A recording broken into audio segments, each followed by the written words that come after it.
The Philippines. Lumpia Shanghai. Lumpia Shanghai is a different version of the Chinese spring roll. Lumpia is rolled up in lumpia wrappers, and inside is ground pork, carrots, scallions, and cabbage. Um, it's usually eaten at the start of spring in the Filipino nation. Tudon. Tudon is mainly found in the capital Manila. Tudon was first made in the 15th century in the islands of the Philippines. Tudon was first made in the islands because they had a lot of bananas. Tudon is rolled up in a lumpia wrapper, and inside are bananas, cinnamon sugar, and chocolate chips. Pancit. Pancit traces back all the way to the 15th century. It is almost the same as Chinese fried rice, but instead of fried rice, it has really thin noodles. And inside pancit is thin noodles, scallions, cabbage, and carrots, and spam. Fun facts about the Philippines. Around 5,000 of the islands are unnamed and unexplored. The Philippines is a mega diverse country harboring over 998 orchid species and 102 endemic land species. The Philippines has an island within a lake on an island within a lake on an island. So this is the history of the Philippines. The Philippines has a very rich history which influences their culture and cuisine in a lot of ways. So in 982 AD, the first ever trade happened with the Chinese. At that time, the Chinese were bringing over items from the Philippines, but the Philippines traded back with mostly like fruit, tropical fruits. In the 15th century, Spanish influence started, and along with Spanish influence came Catholicism and the establishments of many big cities. Like Manila was established under Spanish influence. Also during that time, lots of the Filipinos were made farmers, so they had lots of produce. The Spaniards controlled all Filipino trade. And in the 1800s, Spain's weakening global influence led to less absolute control over Filipinos' decision making and trade. So the Philippines were free to trade with whatever countries they wanted to.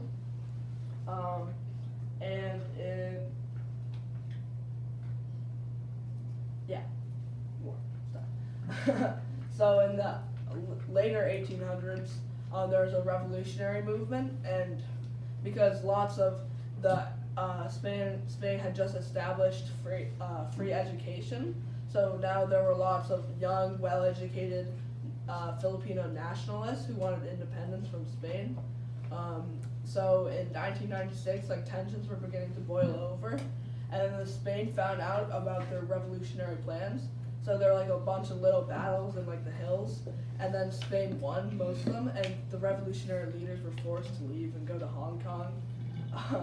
But then the American-Spanish War happened, and America beat Spain in many decisive battles in the Philippines, and rejuvenated the revolutionary leaders came back from Hong Kong and began to fight again with the Americans. And then the Americans pretty much just stabbed the Filipinos in the back. They didn't let them get their independence. They controlled the Filipinos for a while after that, saying that the Americans were helping the Filipinos get ready for independence. So that led to the long American period, which then led to went into World War II. World War II. The Japanese invaded. The Japanese didn't really bring much of a mark on the Philippines. And then after that, the Americans let the Philippines become their own country, and they had a couple of bad leaders, and that's where they are today. That was us.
Korea.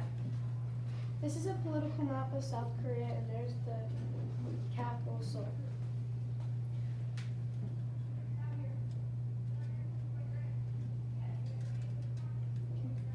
So the four corners of the flag mean something different. The top left is called Jeon, the top right is called Gan, the bottom right is called Gon, and the bottom left is called Rai.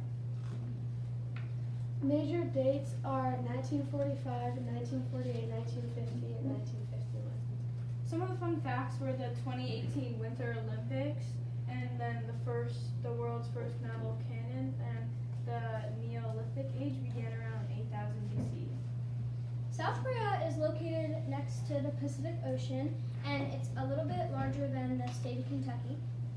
The first food we did was kimchi. Kimchi is a side dish, and it's used in soups and stews, but it's usually spicy, but sometimes it's not. And originally, kimchi was harvested and created in the fall, and then people ate it in the winter. And then the other food we did was mandu. Mandu can be grilled or pan-fried, steamed or boiled, and it was brought to Korea from the Yoon dynasty in the 14th century. It was originally used in court cuisine, but now in restaurants and supermarkets, and on a tree. Then we did Korean fried chicken. It's ate as a meal, snack, appetizer, and there's many different types. There's like a plain fried chicken, and then there's the one that we did with a sauce that has soy sauce and garlic and chicken. It started in the 15th century in the Goryeo period, and the trend of eating chicken began in Korea in the 1960s. Government and conflicts. Conflicts include economic strain from the US and Iran war, supply risks like the Strait of Hormuz oil cut, and ongoing tensions with North Korea. The head of the government is Lee Jae-myung. The prime minister is Kim Min-sa. South Korea is a democratic and presidential election country.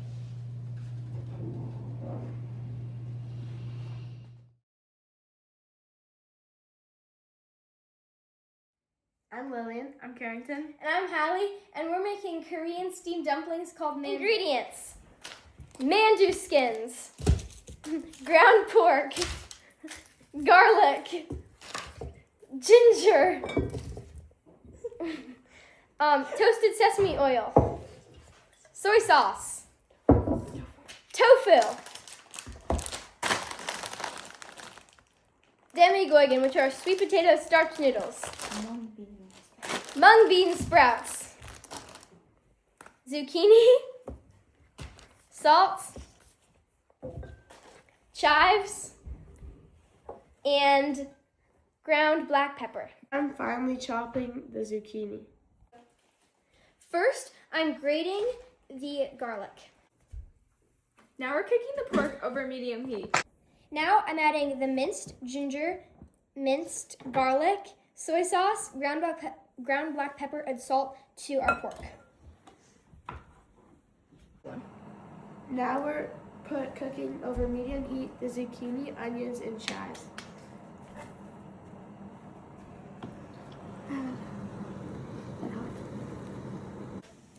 Now we're cooking the demi-goigan, which is rice noodles. Now we're blanching mung bean sprouts for 1 minute.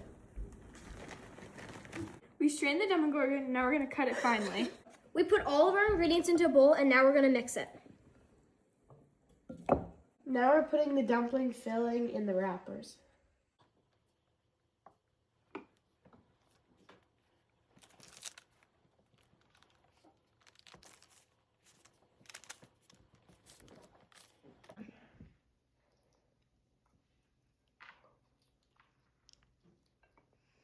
So good.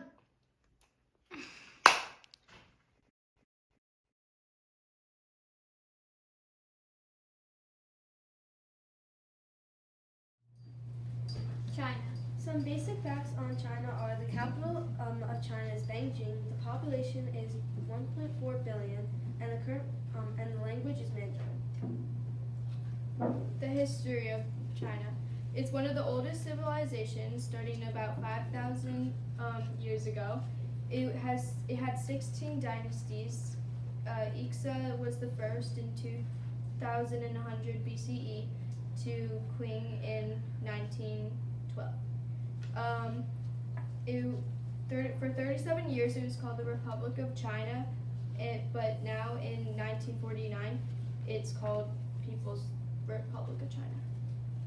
For our culture, 93.3% of Chinese people are non-religious, but a lot of their culture is rooted in Confucianism, which is a 250-year-old practice, which is rooted in social harmony and respect. A lot of Chinese culture is built around family and respecting your ancestors.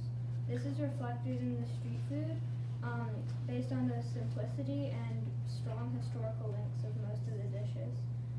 These dishes are eaten at times of the year like Lunar New Year, the Dragon Boat Festival, and the Lantern Festival. So for our first food, we made bao buns, or baozi. They were created in the 3rd century AD in northern China, which is where wheat is grown. They're evolved from the mandu, which is what South Korea made, but they evolved to be more bready. We made them with shiitake, mushroom, tofu, and bok choy, but you can pretty much put anything you want in them.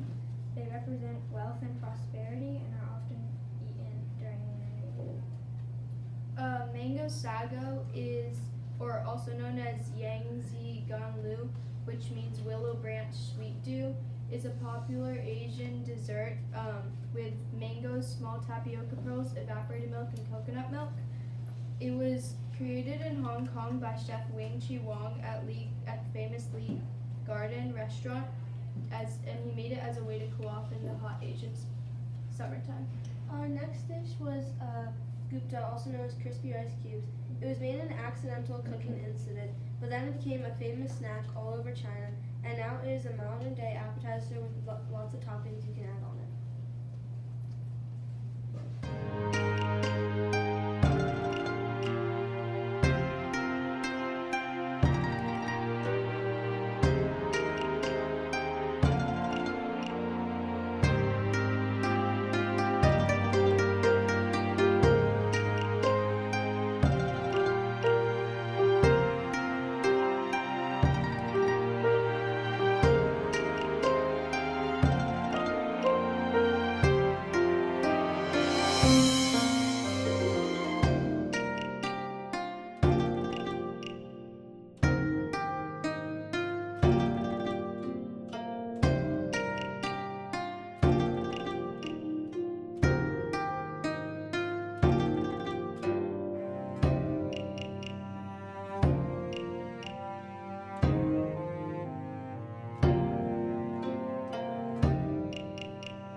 This is our Japanese street food project. I'm Finn. I'm Colin. And I'm Gabe. What is street food? Street food is cheap, ready-made, and local food sold in public places, such as markets and squares. typically sold from carts, trucks, or stalls. A country street food is a beautiful and delicious gateway into their culture. So the history of Japan.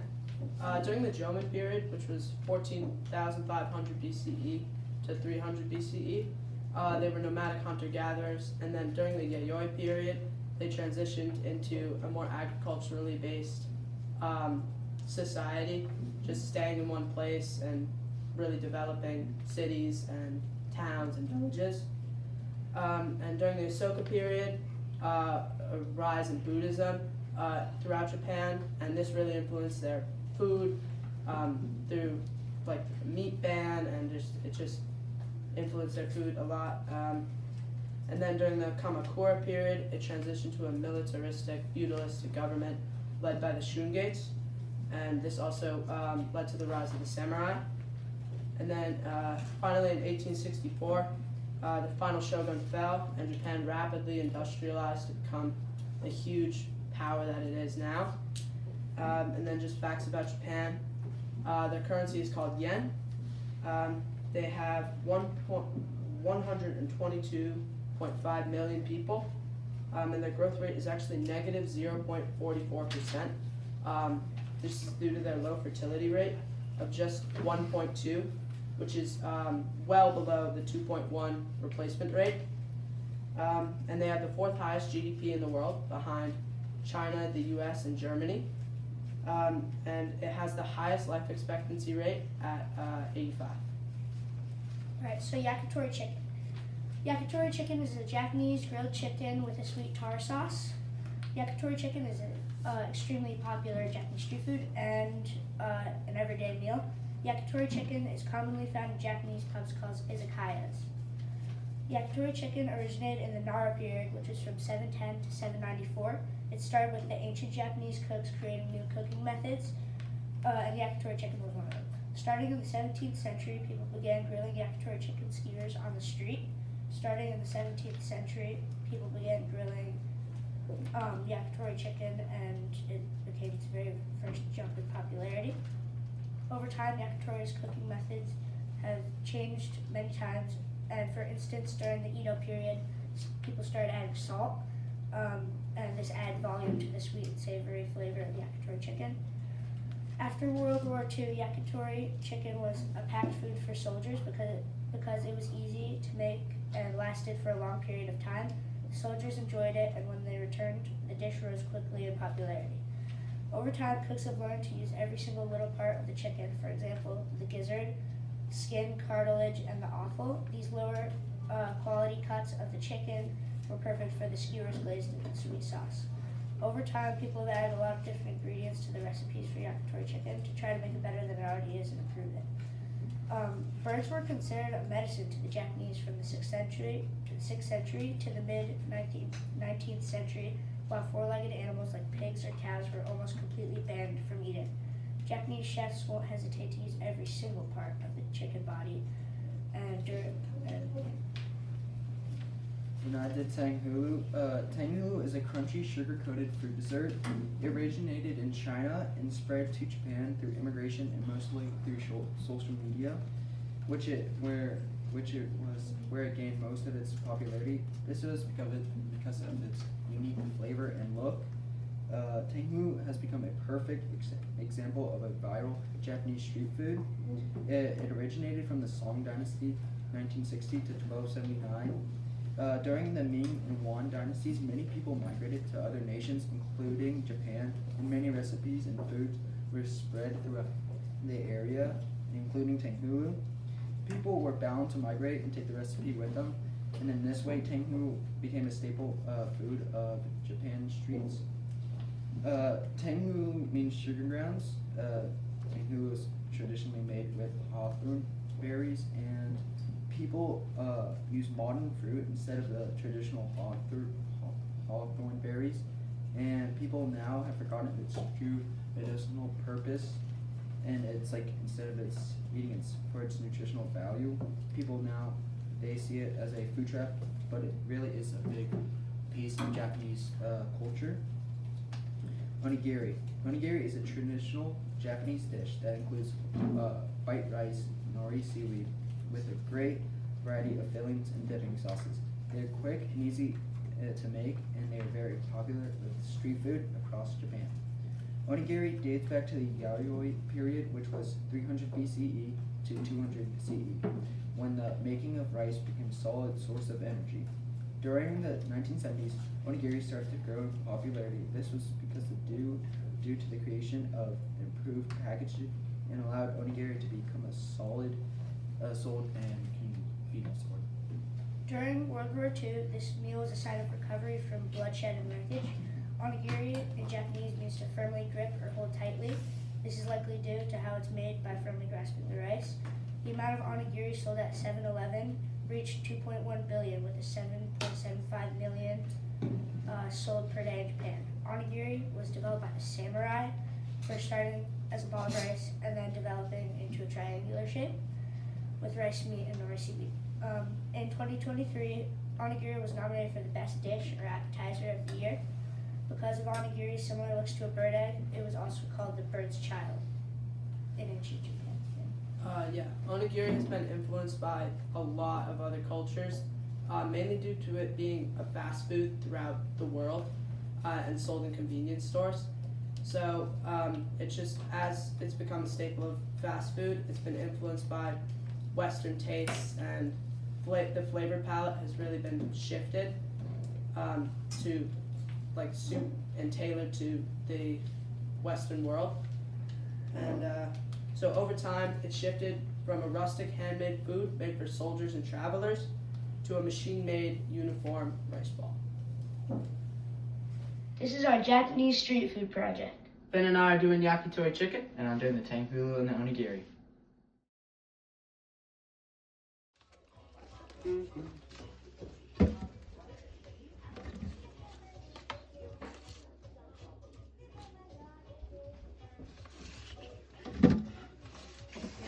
So currently we're stirring sugar water so we can get. Okay. So, Colin, what are we doing here? So right now we are putting the fruits in it, and I'm spitting it in the sugar so it like crystallizes and gives it that crunchy texture. And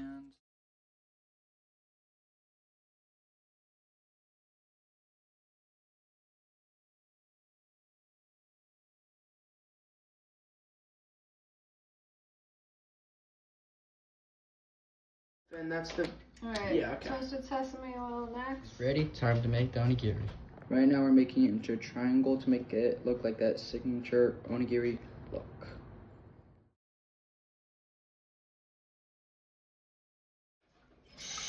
After adding all the ingredients to the saucepan, we have to stir it on medium-high heat for about 3 minutes until the sauce thickens and the sugar dissolves. After adding cornstarch, our sauce is thickened and is nearly done. The grill is heating up now, and we are almost ready to grill our skewers. The yakitori are on the grill now and being flipped by Finn. Now glazing the yakitori chicken with a little bit of the sauce.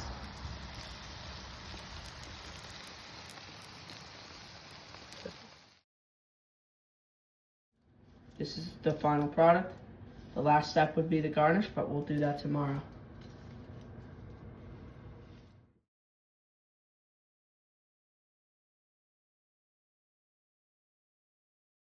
Thank you. The country that we did was Vietnam.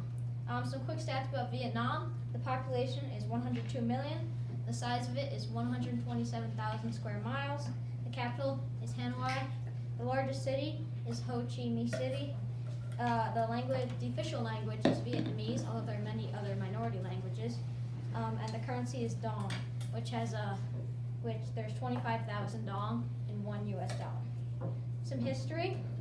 China controlled Vietnam from 111 BC to 938 AD. China attempted to control them again in the 15th century, but that dynasty did not last as long. The French controlled Vietnam from 1858 to 1887, bringing a lot of French culture and food to the country. When the Germans took control of France during World War II, the Japanese took control of Vietnam, but the Vietnamese officially gained independence in 1945 and became their own country. The Vietnam War, which was between the North and South Vietnam, went from 1955 to 1975. We made a street cart. We painted it a very bright orange to represent that in Vietnam, a lot of the street carts are very bright colored to attract customers and be easily picked out in a crowd. We made two foods, banh mi and pho. Pho is a traditional noodle soup made with herbs, meat, and rice noodles.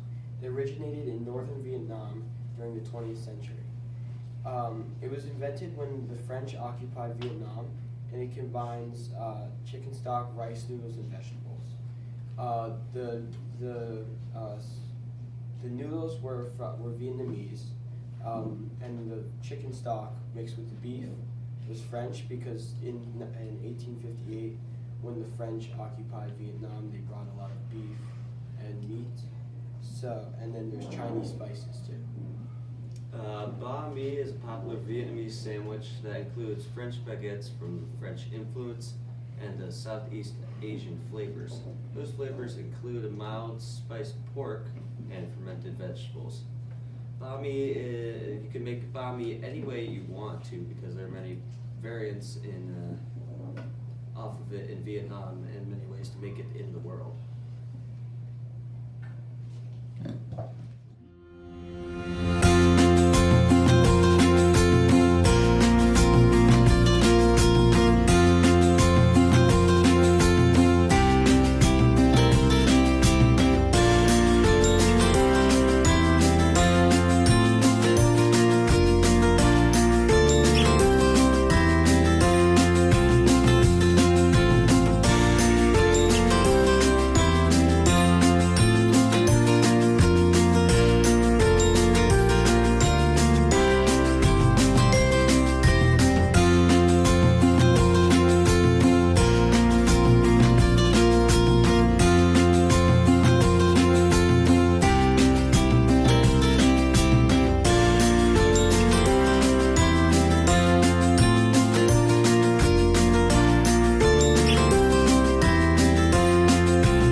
Is it pretty good?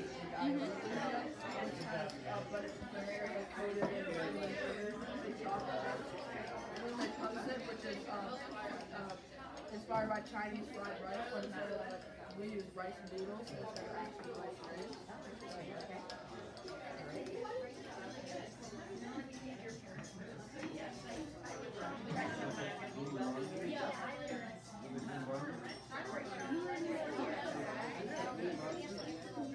Eli, look through the window for me.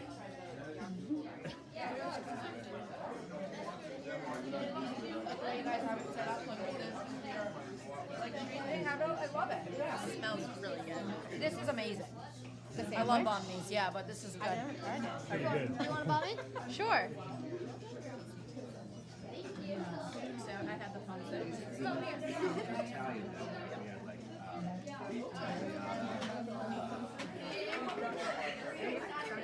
Agnes, you want some?